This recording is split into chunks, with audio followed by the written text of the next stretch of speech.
আমাদের এই জীবনে অনেক কাজ করি আমরা। কারোর লক্ষ্য উদ্দেশ্য এমপি হওয়া, কারোর লক্ষ্য উদ্দেশ্য বড় ডাক্তার হওয়া, বড় লোক হওয়া, অনেক উদ্দেশ্য আছে।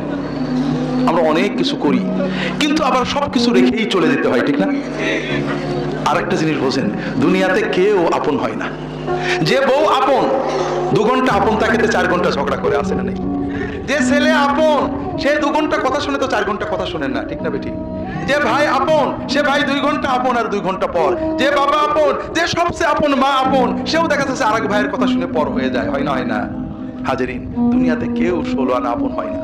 আমাদের এই জীবনটা পরকে আপন করার, মানুষকে খুশি করার জন্য একটা সংগ্রাম। ছোটবেলায় বাবা মাকে খুশি করার চেষ্টা করেছি, পারিনি, কত মারছে, ঠিক না বেঠিক? বড় হয়ে বান্ধবীদের বন্ধুদের খুশি করার চেষ্টা করছি, থাকেনি, ঠিক না বেঠিক? বিয়ে করে বউকে স্বামীকে খুশি করার চেষ্টা করেছি, 16 আনা কখনোই হয়নি, ঠিক না বেঠিক? কর্মক্ষেত্রে, জীবনে, সব জায়গায় আমরা 12 আনা ব্যর্থ, যদি 4 আনা সফল হইও, ঠিক না বেঠিক? একজনই আছেন যাকে আপন করলে তিনি কখনো পর হন না। কে? আল্লাহকে আপন করতে পারলে সব সময় আল্লাহকে সাথে পাবেন। যদি আল্লাহকে আপন করে নিতে পারেন, আপনার বিপদে আপদে কষ্টে দুঃখে সব সময় মনে হবে আল্লাহ আপনার সাথেই রয়েছে। যে বেদনা কারোর কাছে বলা যায় না, বউয়ের কাছে বলা যায় না, মায়ের কাছে বলা যায় না, যে আনন্দে কাউকে শরীক করা যায় না, যদি আল্লাহকে আপন করতে পারেন, সেই আনন্দে আল্লাহকে শরীক করতে পারবেন, সেই বেদনার কথা আল্লাহর কাছে বলে বুকটাকে হালকা করতে পারবেন। কথা কি বুঝতে পেরেছেন? কাজেই ভাইরা, আসেন না সবাই নিয়ত করি যে এত সহজ কাজ আমরা নিয়ত করলাম, আল্লাহ আমার বাকি জীবন যতটুকু আছে, 1 দিন হোক আর 100 বছর হোক, আমি তোমার ওলি হওয়ার চেষ্টা করব। আল্লাহ তাআলা সকলের নিয়ত কবুল করে নিন, আমিন। এখন প্রশ্ন হলো, আল্লাহর ওলি হতে কি লাগবে? কোরআন কারীমের 2টো আয়াত আমি আলোচনা করার চেষ্টা করব। আল্লাহ তাআলা তৌফিক দান করুন, আমিন। আল্লাহ তাআলা ওলির পরিচয় দিয়েছেন। দুর্ভাগ্যবশত বাংলাদেশের মানুষ, আমরা কিন্তু ওলি আল্লাহদের খুব ভক্ত, ঠিক না বেঠিক? এটা বাস্তব, কারণ ওলি আল্লাহরাই এদেশে দিন এনেছেন। ওলি আল্লাহদের ভক্ত হওয়া, মহব্বত করা খারাপ জিনিস না, কিন্তু সমস্যা হলো ওলিকে কিভাবে চিনবো? ওলির চিহ্ন কি? যে ব্যক্তির পাগড়িটা খুব সুন্দর, সে ওলি, ঠিক না? কালী মনমোহনরা সিং, সেও তো বড় ওলি, ঠিক না? যার জুব্বাটা খুব সুন্দর, সে আল্লাহর ওলি, ঠিক না? তাহলে তো ইন্ডিয়ার সাই বাবা আর খ্রিস্টানদের পোপ, সেও আল্লাহর ওলি হয়ে যেত। কথা বুঝতে পারেননি? যার দাড়িটা খুব বড়, সে আল্লাহর ওলি নাকি? তাহলে তো রবীন্দ্রনাথ ঠাকুর আল্লাহর ওলি হয়ে যেত। কথা বুঝেননি? যে অলৌকিক কাজ দেখাতে পারে, যে ফু দিলে বোতল ফেটে যায়, কাছে গেলে মনের কথা বলে যায়, নাম বলে দেয়, যে দোয়া দিলে রোগ ব্যাধি সেরে যায়, সে তো আল্লাহর ওলি, ঠিক না? তাহলে ভাইরা, ইন্ডিয়াতে শত শত সাধু আছে, শত শত সাই বাবা আছে, এরা সব আল্লাহর মহা ওলি হতো। একবার আশীর্বাদ করলে মন্ত্রী হয়ে যায়, গেলেই বলে দেয় তোর এই রোগ, তুই ওই কাজ কর, ওরা তো আল্লাহর ওলি, ঠিক না? হাজিরিন, এই জায়গায় বড় ফিতনা, বড় সমস্যা। বাংলাদেশের মানুষ এখানেই ঠকে গেছে। ওলিকে মহব্বত করে ওলি কিভাবে চিনতে হয় চেনে না। কারণ এই না চেনার কারণ ভাইরা, ছোট্ট একটা কথা না বললেই নয়, সবাইকেই বলতে হয়। কারণ আমরা মুসলমান, দিনের অনেক আবেগ আছে। দেখেন কত মানুষ আপনারা দিন শুনতে আসছেন, তাফসীরুল কোরআন শুনতে আসছেন, বছরে একবার লক্ষ লক্ষ টাকা খরচ করে, কিন্তু এই কোরআনটা আপনারা সবাই পড়েছেন তো? সবাই পড়েছেন? কোরআন পড়েছেন তো সবাই? কোরআন তরজমা সবাই পড়েছেন? হাজিরিন, জান্নাতটা কার? আল্লাহ তো তার জান্নাতকে ফুরফুরার পীর সাহেবকে আপাতত লিজ দিয়েছেন, ঠিক না? জানেননি? তবে অন্য কোন পীরকে তো লিজ দিয়েছেন, না হলে মাওলানা সাহেব কোন দলের নেতাকে তো লিজ দিয়েছেন। জান্নাতটা কার? আর কোরআনটা কার? আল্লাহর কোরআন পড়বেন না, বুঝবেন না, আল্লাহর জান্নাতে যাবেন, এটা বড় কঠিন। যদি ঈমান বাঁচাতে চান, আলেমদের মুখে শুনতে হবে, ওয়াজ শুনতে হবে, সব ঠিক আছে, মশলা শুনতে হবে, কিন্তু সাথে সাথে একটা কাজ করতে হবে, সেটা হলো আল্লাহর কোরআন পড়তে হবে। কথা বুঝেননি? কোরআন না পড়ার কারণে হুজুরেরা আমাদের একবার এই কান ধরে টানে, আর একবার এই কান ধরে টানে, যে যা বলে আমরা দৌড়াই। আল্লাহ তাআলা কোরআনের প্রথম আয়াতে প্রথম কথা কি নাযিল করেন? ইকরা, ইকরা বিসমি রাব্বিকাল্লাযী খালাক। ইকরা মানে শোনো, ঠিক না? পড়ো। আমরা কি পড়ে মুসলমান না শুনে মুসলমান? আল্লাহ বললেন পড়ে মুসলমান হও, পড়ো পড়ো পড়ো। আমরা মারা যাওয়ার পরে ফেরেশতারা আমাদের 3টে প্রশ্ন করবে, জানেন তো? মার রব্বুকা ওমা দীনুকা ওমান নাবিয়ুক, তোমার রবকে, তোমার দিন কি, তোমার নবী কে। যে প্রশ্নের উত্তর দিতে পারবে না সে বলবে হা হা লা আদরি সামাতুন নাস ইয়াকুলুনা শাইয়ান ফাকুলতু, হাই হাই আমি তো জানি না, আমি মানুষদেরকে শুনতাম কি জন্য বলতো, আমিও শুনে শুনে বলতাম, কিন্তু এখন তো মনে পড়ছে না। এই লোক শোনাউল্লাহ না পড়াউল্লাহ? শোনাউল্লাহ না পড়াউল্লাহ? আর যে পাশ করবে তাকে ফেরেশতারা 4 নম্বর প্রশ্ন করবে। খুব খেয়াল করেন, কিন্তু প্রশ্ন কিন্তু 3টে না 4টে। চতুর্থ প্রশ্ন তারা করবেন, ওমা ইউদরিক বিমা দারাইতা, তুমি যে এই 3টে প্রশ্নের উত্তর সঠিক সঠিক বলে দিলে, কিভাবে জানলে, কোথা থেকে শিখলে? ওই ব্যক্তি উত্তর দেবে, কি উত্তর দেবে? রাসূল সাল্লাল্লাহু আলাইহি ওয়াসাল্লাম বলে দিয়েছেন, ক্বারাতু কিতাবাল্লাহ ওয়া সাদ্দাকতু আয়াতিহি ওয়া সাদ্দাকতু রাসূলুল্লাহ, আমি আল্লাহর কিতাব পড়েছিলাম, ক্বারাতু পড়েছিলাম, আল্লাহর কিতাবের ভিতরে আল্লাহর আয়াতগুলোতে যা যা বলেছেন আমি সত্য বলে বিশ্বাস করেছিলাম, অর্থাৎ পড়েছিলাম, বুঝেছিলাম, আল্লাহ যা যা বলেছে সত্য বলে মেনে নিয়েছিলাম, অন্য রিওয়ায়াতে আল্লাহর নবীর কথাগুলোকে সত্য বলে মেনে নিয়েছিলাম, এই জন্য আমি উত্তর দিতে পেরেছি। এ লোক পড়াউল্লাহ না শোনাউল্লাহ? এ লোক পড়াউল্লাহ না শোনাউল্লাহ? তো ভাই কোন দলে যাবেন জানি না, আমার বড় ভয় হয়, শুধু শোনাউল্লাহ হয়ে ভাইয়েরা নাজাত পাওয়া যাবে কিনা আল্লাহই ভালো জানেন। আল্লাহ আপনার অন্তর জানেন, চেষ্টা জানেন, সাধ্য জানেন। আপনি সাধ্য মতো চেষ্টা করলে আল্লাহর কাছে পেয়ে যাবেন। কিন্তু যদি আল্লাহ দেখেন যে আমার বান্দা অবহেলা করে, তাহলে কি করবেন? হাজরিন, আল্লাহর দিন খুব সহজ।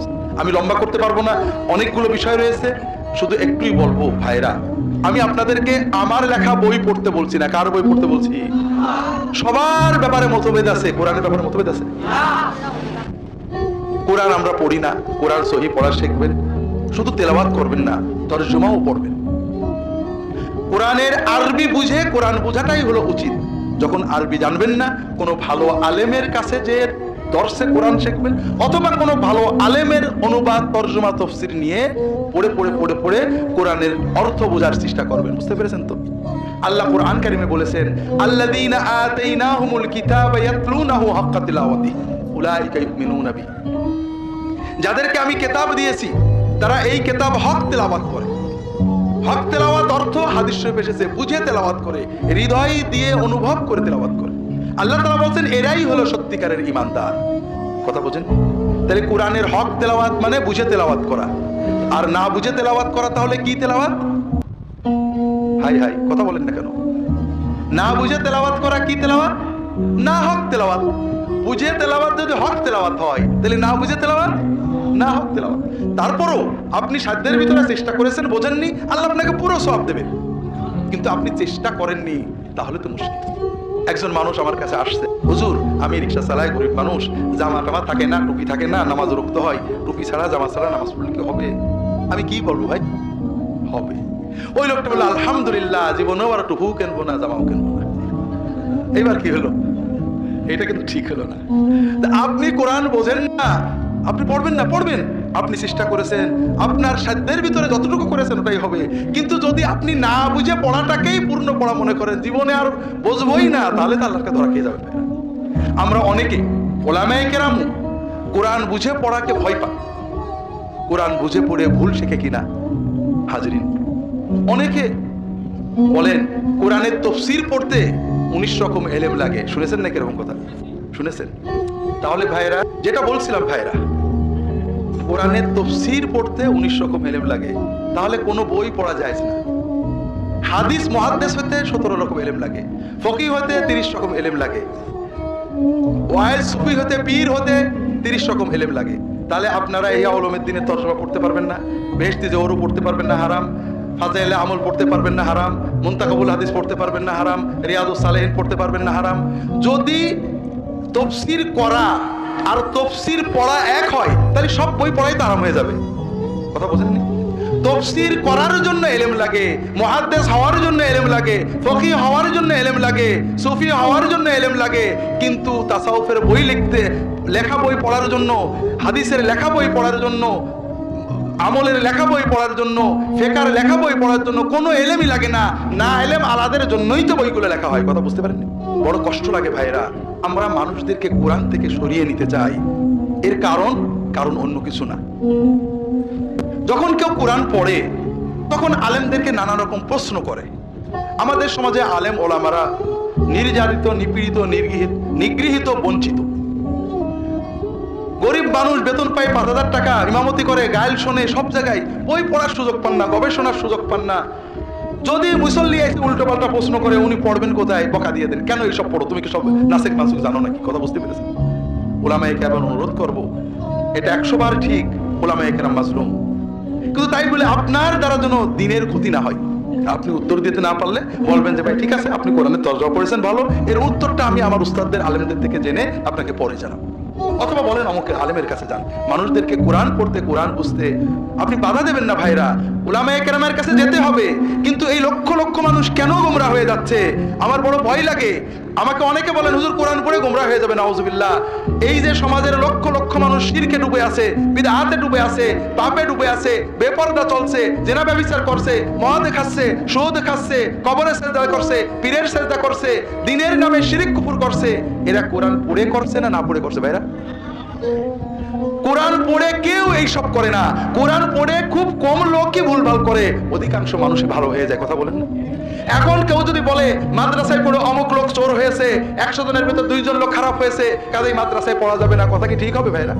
কেউ যদি বলে দাড়ি রেখে অমুক লোক অন্যায় কাজ করেছে, কাজে দাড়ি মানি রাখা যাবে না, এটা কি ঠিক হবে ভাইরা? না। কাজেই আমার অনুরোধ হলো, ভাইরা যদি সত্যিকারের ঈমান বাঁচাতে চান, ঈমান নিয়ে জান্নাতে যেতে চান, আল্লাহর ওলি হয়ে জান্নাতে যেতে চান, সব কথা বলবো। প্রথমে যে কথা হয়তো শেষে বলা হবে না, বলে যাব। আল্লাহর হস্তে নিজের ঈমান নিজে বাঁচাতে হবে ভাইরা। নিজে কোরআন পড়ুন, সহিহ তেলাওয়াত শিখুন, কোরআনের তরজমা পড়ুন। না পড়তে পারলে যদি আপনারা নিরক্ষর হন, মসজিদের ইমাম সাহেবকে মাসে 200 টাকা, 300 টাকা, 500 টাকা দেবেন, যে সপ্তাহে অন্তত 1 দিন 2 দিন, অথবা প্রতিদিন ইশার পরে, মাগরিবের পরে, জোহরের পরে, ফজরের পরে 10 মিনিট, 15 মিনিট, 20 মিনিট মাআরিফুল কোরআন, তাফসিরে তাওজিহুল কোরআন, কোন ভালো আলেমের লেখা তফসির, তুমি শুধু কোরআনের আয়াত পড়বে আর তফসিরটা পড়বে, নিজের থেকে কিছু বলবে না। বাইরে একটু দেখেন না, 1 বার 2 বার কোরআন তরজমা পড়ুন অথবা শুনুন, দেখবেন ঈমান পাল্টে গেছে, তাকওয়ায় আপনার অন্তর লাল হয়ে গিয়েছে, রঙিন হয়ে গিয়েছে, আল্লাহর বেলায়েত আপনি এমনিই পেয়ে যাবেন। আল্লাহ রাসূল সাল্লাল্লাহু আলাইহি ওয়াসাল্লাম বলেন, ইন্না হাযাল কোরআন শাফিউন মুশাফফা ওয়া মাহিলুন মুসাদ্দাক, ফামান জাআলাহু আমামাহু কাদাহু ইলাল জান্নাহ ওয়া মান জাআলাহু খালফাহু কাদাহু ইলান নার, আও কামা ক্বালা সাল্লাল্লাহু আলাইহি ওয়াসাল্লাম।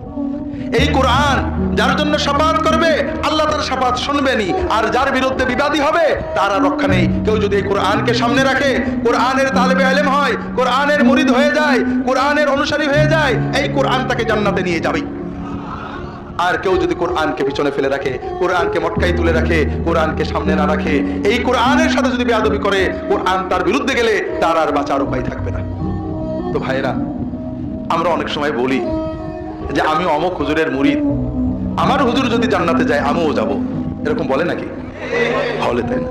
আমি একবার এক ওয়াজের মাহফিল, এরকম একটা বড় ওয়াজ মাহফিলে, কোথায় ছিল, চট্টগ্রাম না কোথায়, এরকম বলছি আমাদের দাদা হুজুর জান্নাতে আমিও যাবো। এই কোনে এক যুবক বসেছিল, সে ছোট্ট করে বলছে, হুজুর আপনার দাদা হুজুর জান্নাতে গেছে, দেখে আইছেন তো? কথা বোঝেননি? অমুক হুজুর, অমুক পীর, অমুক মাওলানা, অমুক মুর্শিদ জান্নাতে গেছে, দেখে আসছেন নাকি? কি করে বললেন? ইমাম আবু হানিফা রাহমাতুল্লাহ আলাইহি, তার লেখা ফিকহুল আকবার বইটার অনুবাদ এবং ব্যাখ্যা এখানে পাবেন। তিনি তার এই ফিকহুল আকবার বইয়ে, এবং ইমাম তাহাবী রাহমাতুল্লাহ আলাইহি তার আল আকীদা তাহাবিয়া বইয়ে স্পষ্ট লিখেছেন, যার নাম কোরআনে নেই অথবা যার নাম কোনো হাদিসে স্পষ্ট নেই, কোরআন বা হাদিসে যাকে জান্নাতি বলে, আল্লাহর ওলি বলে সাক্ষ্য দেওয়া হয়নি, এই রকম কোন মানুষকে আল্লাহর ওলি বলা তো দূরের কথা, জান্নাতে যাবে এই কথাও নিশ্চিতভাবে বলা যাবে না। কিন্তু এই কোরআন যে জান্নাতে যাবে, এ ব্যাপারে কি সন্দেহ আছে? তাহলে আসেন না, কোরআনকে ধরি। আর আল্লাহর হাবিব, আল্লাহর খলিল মুহাম্মদ রাসূলুল্লাহ, তিনি বলছেন কোরআনকে ধরলে জান্নাতে নেবেই। এরপরও কি সন্দেহ থাকে? আপনারা অনেক সময় মনে করেন যে কোরআন ধরা কঠিন, হুজুর ধরা সহজ, ঠিক না? আমি আল্লাহর ওলি হওয়ার আয়াত এবং হাদিস বলবো, তার আগে একটা মজার কথা মনে পড়লো, না বললে পরে ভুলে যাব। আমাদের দেশে অনেক মানুষ আছেন যারা বলেন নামাজ না পড়লে কি হয়, ঈমান ঠিক আছে, বলে না? আছে, মাশাআল্লাহ। হ্যাঁ, আর আমি আপনাদের মারেফতের ভেদ বলি, নামাজ পড়ে না ঈমান ঠিক আছে, এইরকম মুসলমান বাংলাদেশে যত বেশি হবে, আমাদের হুজুরদের তত লাভ। এই জন্য আমরা যতই বলি নামাজ পড়ো, বাবার নামাজ পড়ো, এটা আমাদের মুখের কথা। দেখবেন বেনামাজি মরে গেলে দাওয়াতে চলে যায়, বেনামাজির জানাজা পড়াই, দুবাই মাশাআল্লাহ জান্নাতুল ফেরদৌসে পৌঁছে দিই। ঠিক আছে না? ঠিক আছে। কারণ নামাজ পড়ে না এই রকম মুসলমান বেশি থাকলে আমাদের লাভ। কি করে? একটু ভেদের কথা শিখে না। নামাজ পড়ে না, ইমান ঠিক আছে, তার মানে সে বোঝে যে বিপদ আপদ আল্লাহ দেয়, আল্লাহই কাটায়, কিন্তু নামাজ কালাম জানে না। ওর যখন কোনো বিপদ হয়, ছোট বিপদ বড় বিপদ, গরুর অসুখ, ছেলের অসুখ, স্বামীর অসুখ, মামলা মোকদ্দমা, রোগ ব্যাধি, মাথা ব্যথা, কষ্ট হয়, ও আল্লাহর কাছে দোয়া করতে জানে, নামাজ কালাম জানে না। ও তখন কি করে?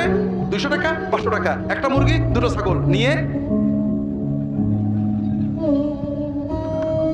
আমাকে অবহেলা করেন না, বাংলাদেশের 16 কোটি মানুষের জন্য প্রায় 12 লাখ পীর আছে, তার ভিতরে আমি একজন, একবার খেলাফত হওয়া পীর, কাজেই আমরাও ভাগের ভাগ কিছু পাই।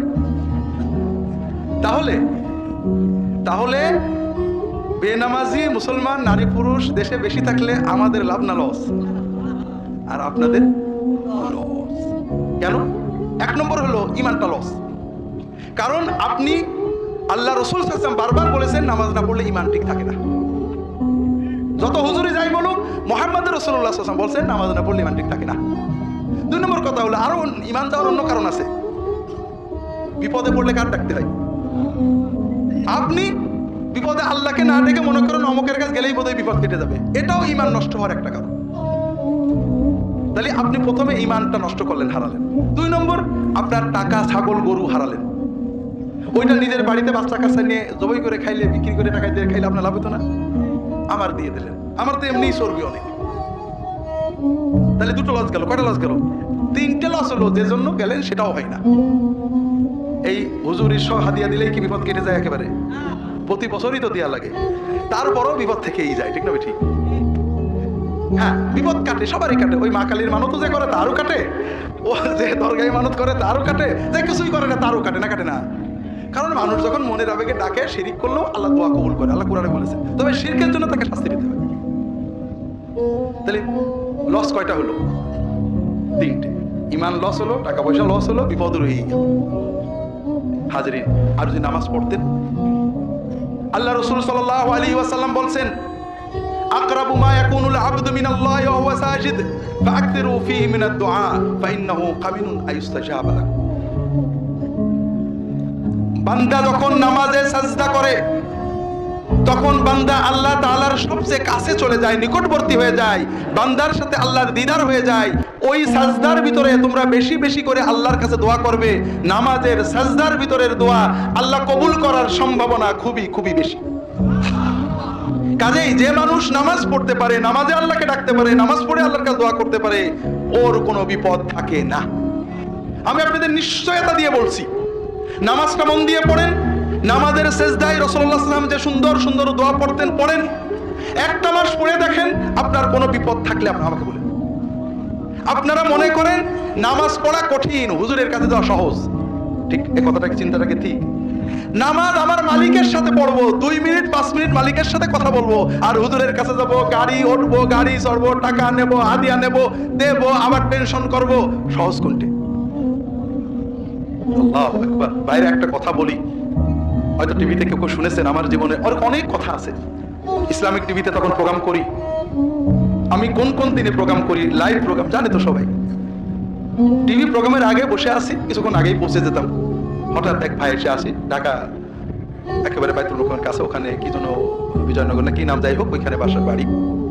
বলছেন যে হুজুর আপনার প্রোগ্রাম নিয়মিত শুনি, আপনারও তো তাবিজ নিতে এই সমস্ত যারা করে ওদের কাছে যাইতে নিষেধ করেন, কিন্তু আমি খুব বিপদে পড়েছি, এখন কি করবো, সুন্নাতের আলোকে কোনো আমল আছে কিনা একটু বলেন। তো ভাই কি বিপদ? আমার একটু জমি আছে ঢাকার ভিতরে, জমিটা এক ডেভেলপারকে দিচ্ছি, জমির জন্য দলিলগুলো ডেভেলপারকে দিতে হয়। তো জমির দলিলগুলো ডেভেলপারকে দিছি, সে কাগজপত্র রেডি করে এগ্রিমেন্ট করে আমার টাকা দেবে ইত্যাদি। কিন্তু এখন সে দলিলও করছে না, টাকাও দিচ্ছে না, আমার দলিল ফিরিয়েও দিচ্ছে না। আর এইসব ডেভেলপাররা খুব প্রভাবশালী হয়, সন্ত্রাসী বসে, হুজুর আমার এখন ভয় আছে, আমার জমিও গেল, আমার টাকাও গেল, সবই গেল, কি করবো, কি করবে আমি তো আর জানি না। এখন আমি তাকে বললাম যে ভাই, আল্লাহকে ডাকতে হবে। আপনি তাহাজ্জুদের নামাজে উঠে আমার রাহেবেলার বই থেকে 2টো দোয়া শিখিয়ে দিলাম, যে এই দোয়াটা আপনি পড়বেন তাহাজ্জুদে সেজদায়, যে অন্তর দিয়ে অর্থ বুঝে আপনি আল্লাহর কাছে ডাকতে থাকবেন, হয়তো বা আল্লাহ বিপদ কাটে। এছাড়াও তাহাজ্জুদের পরে, নামাজের পরে এই দোয়াগুলো করবেন। 2-3 সপ্তাহ পরে উনি চলে গেছেন। 2-3 সপ্তাহ পরে বা বোধহয় 1 মাস পরে, আমার ঠিক ভালো মনে নেই, হঠাৎ দেখে আবার আসছেন উনি।